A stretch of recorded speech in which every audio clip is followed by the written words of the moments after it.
Hello and welcome to Out Nerdy. I'm Paul. On this video, let's talk Shang-Chi.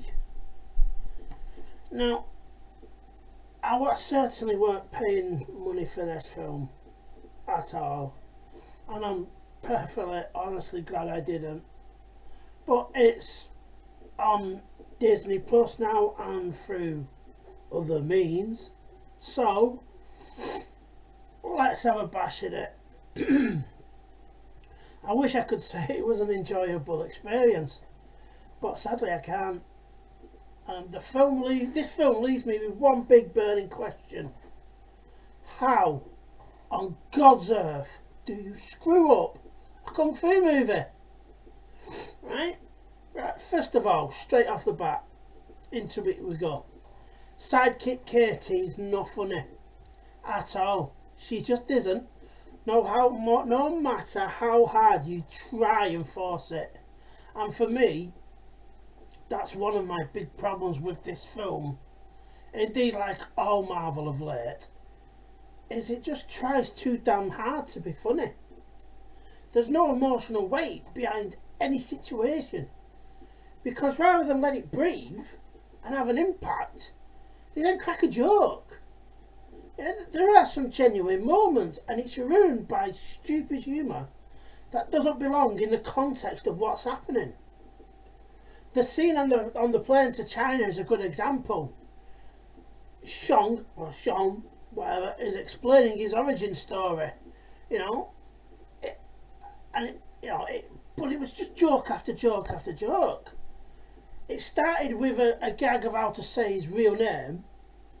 Then he goes into his backstory, and it's pretty good. You've got a bit of an interesting thing going on, and then as it's going on, it's then interrupted with a stupid in-flight meal gag, where and it takes you straight out of a potentially good scene.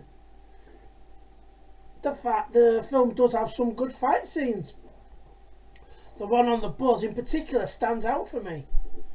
Or at least it does, up until the fella with what is essentially a lightsaber for an arm stands up and starts slicing and dicing through metal like it's a knife through butter. It ruins a perfectly good, well choreographed fight, and it turns it into over the top nonsense. It's at the beginning of the film, so we know there's no real stakes into what's happening in this scene. Anyway, moving on. The story. Right then. Marvel's Ra's al Ghul is immortal thanks to his 10 magical rings, and he's consumed with a desire for power. He travels to Marvel's Narnia and has a fight with a warrior woman, and it turns into boy meets girl chick flick for a bit. They have kids when the mum dies and they move in with a dad. Now, Sean is trained in martial arts because, he's a boy. The sister isn't allowed because patriarchy or some bollocks. So she watches and teaches herself, which isn't really how, martial arts works, really. Not at least not fighting. Anyway, we fast forward a decade or so, and Sean and Katie are BFFs. They work for a car valet company, and they pretty much haven't grown up. Don't get me wrong, there's nothing wrong with that. I'm a fucking 42-year-old talking into a camera. Whilst on the way to work, they are attacked by the Foot Clan, sorry, wrong franchise, by some dudes. I sound like I'm smoking 40 a day and I don't. By some dudes who want his pendant. He fights them off, but the MacGuffin gets taken, and so he jets off to China. Unfortunately, he takes the annoying one with him to find his sister. Once there, he finds her operating and taking part in an illegal fight club. They have a one-to-one fight. Of course she wins because she has ovaries and a cervix. I don't know why, but we see Wong fighting the Abomination in what seems to be more of a sparring match, because at the end of the scene they just go off as friends. It serves no purpose to the overall story, and it's just there to divert your attention from what is a dire movie. It's key jangling, nothing more. That's all it is. Now Dad catches up with them, takes him to his secret lair. For some reason, Katie's there, he's not killed her. There's some talking, I zoned out for a bit. They end up talking to Trevor from Iron Man 3, in a scene that goes on far longer than it needs to. They head off to Marvel's Narnia, to Taipei, I don't know. I zoned out again because once they get there, all we get is Disney's latest toy line for Christmas. That's all it was. Oh, look at this toy, look at that toy, look at this toy, look at that toy. We then get lots of talking and feelings like it was an expensive CW show. We get some training montages, and Katie, suddenly, out of nowhere, is now on par with Hawkeye using a bow and arrow. 'Cause ovaries, I guess. Who knows? Dad turns up with Marvel's legal shadows, the Ten Rings army. And the Magic Warriors and them have a scrap until they have to band together to deal with a greater threat.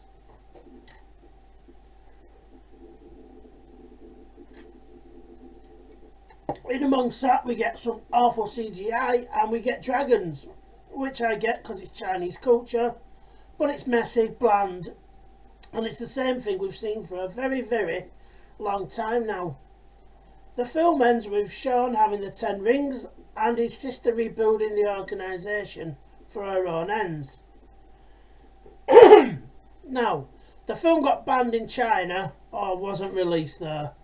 I have to wonder if it's because of Marvel's idea of what Chinese culture is rather than what Chinese culture actually is. It's rubbish. Not Chinese culture, just Marvel's interpretation. Now, this film goes on for far too long. There is an end credit scene, so if you want to, by now you've got to fast forward it,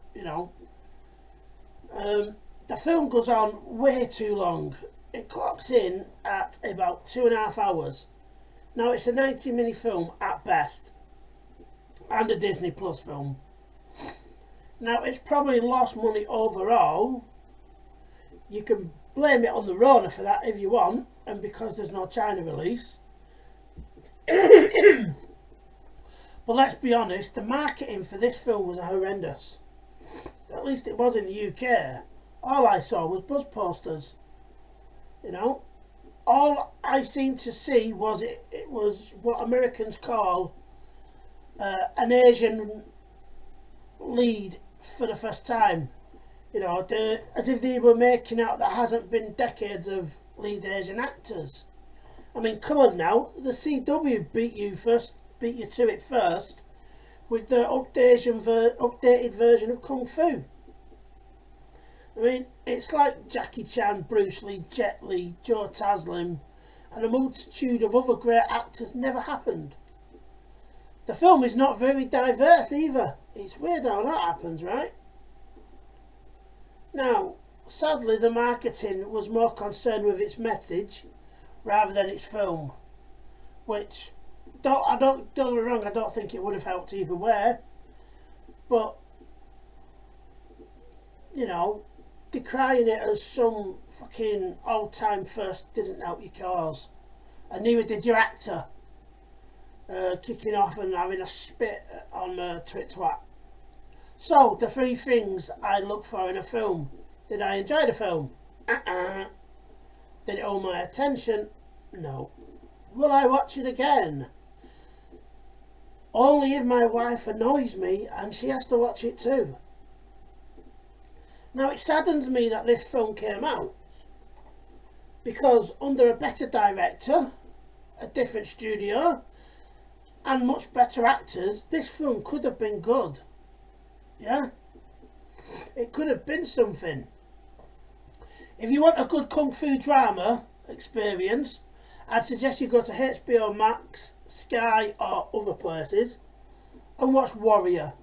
You'll get great scenes, a great story, political intrigue, sex, violence. You even get alphabet representation done right.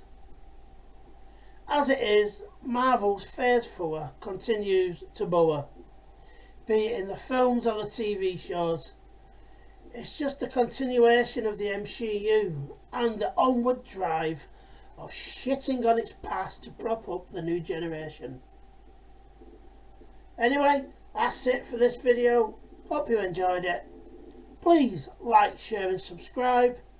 And you'll find me on social media. And I'll see you again. Ta-ra for now.